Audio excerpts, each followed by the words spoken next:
This is Marawi City, in the south of the Philippines. The gunshots are consecutive and endless. That's the main battle area where government troops are facing off with Islamic State supporters. From this rooftop, we can see the side of the city that's right in the heart of the battle. Look a little past the buildings. That's Lanao Lake. It's the entry and escape route the military is closely watching to make sure nobody gets in or out of the battle area. It's day 120 of the conflict.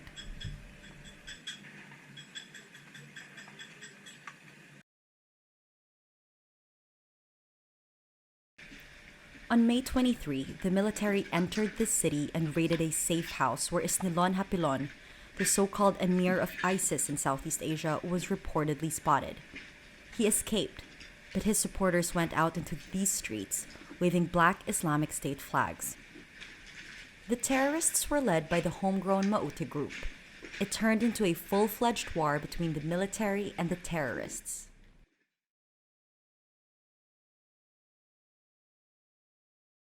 So now we're standing here just 200 meters from the main battle zone. Behind me is a former Maute stronghold that was just occupied by the military in August. On the right are two pilot schools that were also used by the terrorists to hide and plan their operations. And far back over there is Dansalan College, which again, Dansalan College was a Maute stronghold until it was occupied by the military.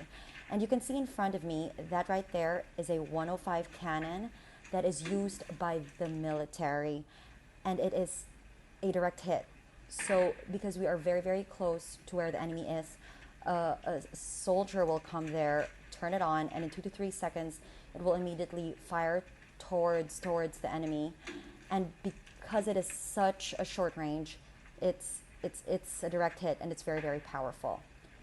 And just turning a left over here, that street that you see, that is already where the main battle zone is. So we are very careful not to peek, as there have been soldiers that have made a mistake of literally just taking a quick look and getting shot in the head. So this is a very dangerous area right here. I'm Natasha Gutierrez, Southeast Asia correspondent for Rappler. That's Jeff Digma, Rappler's videographer. This is what the buildings in the Warzone look like from the inside. They're riddled with bullet holes and damaged by an assortment of bombs and grenades.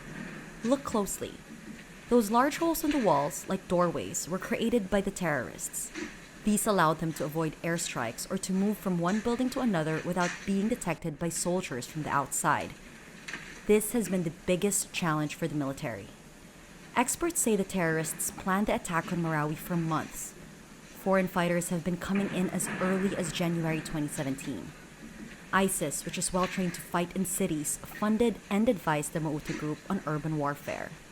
Their goal was to establish a caliphate here.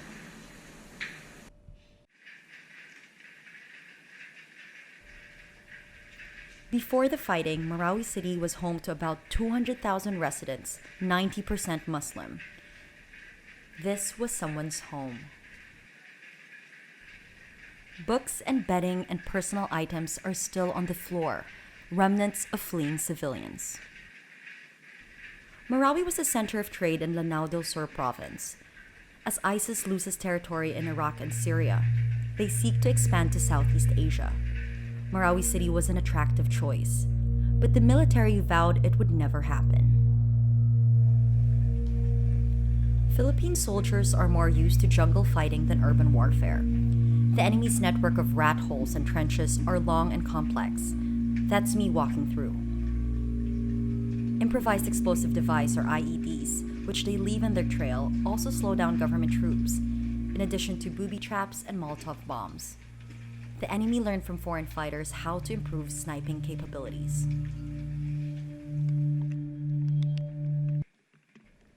Even military tanks can only do so much, because the terrorists are armed with .50 caliber machine guns and rocket-propelled grenades that can pierce through metal. The military says it has no choice but to use airstrikes to target the enemy. What's left? Only heartbreaking shells of buildings, houses reduced to rubble, like this one.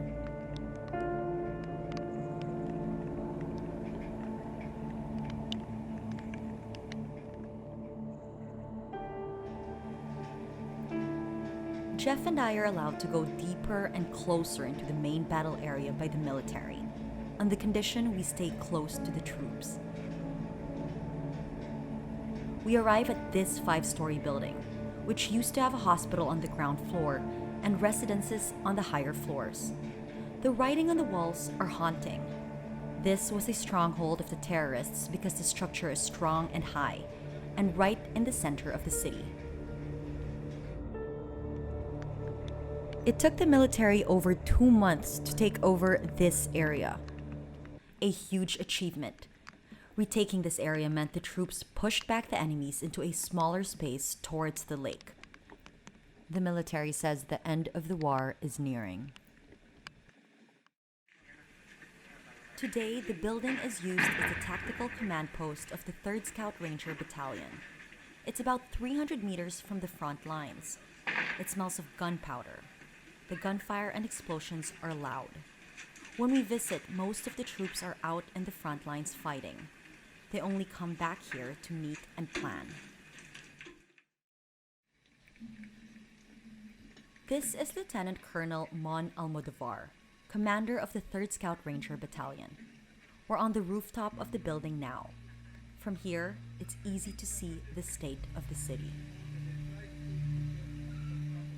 The Mautes tried to prevent us from coming into the city. They tried to block all possible access of the military. They had someone guarding those, especially the roads. Of course, they occupied the major buildings, the high, solid ones like this one, to give them a good advantage. And you can see Dansalan College. There are solid campuses there, buildings. They were everywhere there.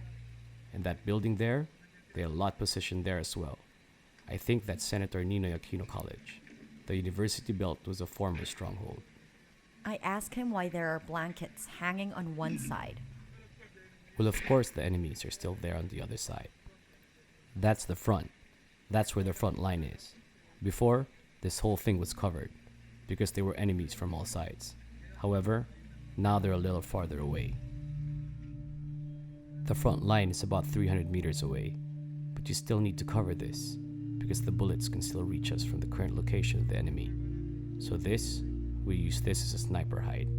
From time to time, we have snipers who position here to guard the night, especially when the nearby areas were not yet cleared. Now that our troops have gotten closer though, our sniper has repositioned over there.